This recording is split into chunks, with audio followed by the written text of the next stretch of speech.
Kimmie Weeks and Youth Action International's mission is to support the needs of children affected by war.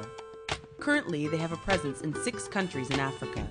Their work supports the infrastructure of communities by building schools, centers, and orphanages. They're also building playgrounds as a way of offering a place for children to heal from the traumas of war.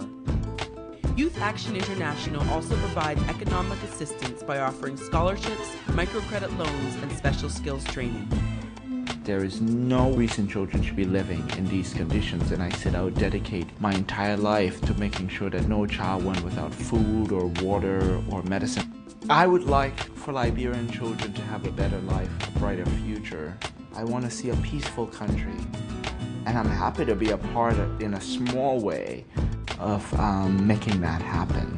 By creating healthy, self-sustainable communities, Youth Action International hopes. I'm Kimmie Weeks. I'm age 25. When I was 10, the Liberian Civil War had started, so we had gone from normalcy to suddenly being in the midst of a civil war.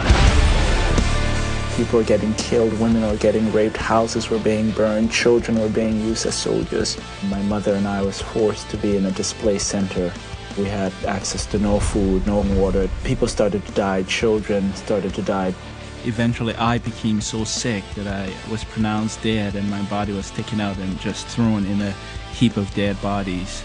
My mom, she had sort of gone from heap to heap for hours trying to find me.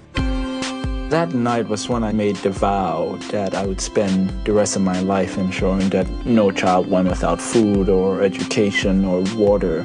There are 20,000 children fighting as soldiers, some of them as young as 6 years old. And so we started something called the Children's Disarmament Campaign, where we're going to the rural areas, talking to Charles Taylor and other rebel leaders and asking them as children to disarm. And that absolutely pissed Charles Taylor off. And he started looking for me to kill me. It was scary. 3 weeks later, a friendly international government said, "Hey, we'll help you get out today." So I left Liberia with only the clothing I was wearing. Youth Action started when I came to the States. It was started as a way to give American high schools and colleges a way to help people in Africa.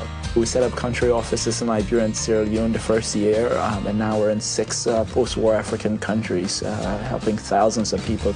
And we're going beyond just handing out food to what can we do to make sure that people can feed themselves 5 years after we've stopped helping them. I know what it is to be hungry, I know what it is to be sick, and that drives me to continue. More young people need to get involved.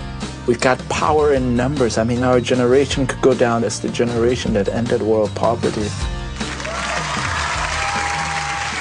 It's really good to be here. It's an honor to receive this award. I share it with the millions of children in Africa around the world suffering in extreme circumstances.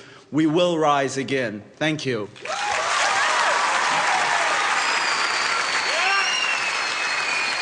You know, all of you have such amazing stories. I see people down here crying. I'm almost in tears listening to your story. You know, you had to flee your country. Your own president wanted you killed, and you had to leave your mom. If there's anything you could say to her tonight, what would it be? I love my mom. She's been the greatest impact on my life. And also my sister, Shireen, who's been my guardian here in the States. Oh, wow, how amazing. It sounds like you have such incredible relationships with those 2 women, so how wonderful. Well, I love my mom too, so it's so emotional to me that I want to invite you to my house for dinner. My mama cook. You down? Sure. All right, good. Excellent.